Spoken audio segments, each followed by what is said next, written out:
Hello, YouTube. Well, this is Coffee Geek 67, formerly Rant City. Now, this is one of many spreadsheet videos, but this is also a bookkeeping video.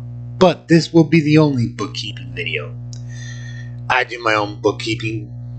Now, I know it's much easier to check the bank statements online, but here's the thing.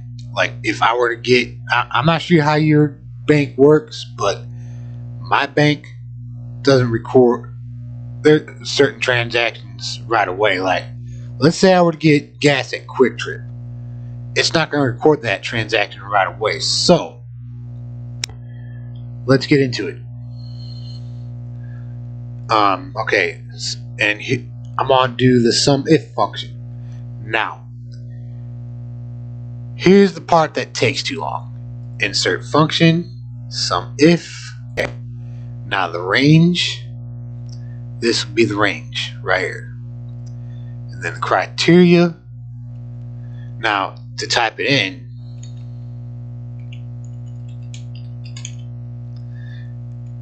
and then the sum range. Whoops, forgot the quotation mark.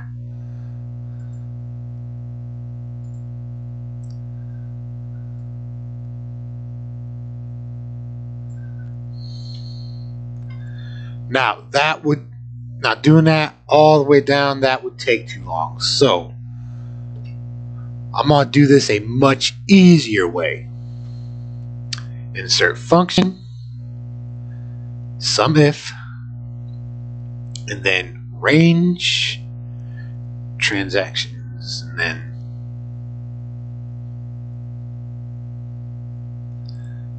I'm gonna go down the list, and then F4 one time. Criteria 8, and then sum range. And it's very important to hit F4 when you do that, because otherwise it's going to copy everything in the next cell. So here goes. Now, see, there you go. That's how you do your own bookkeeping at home. Thank you for watching. Over and out.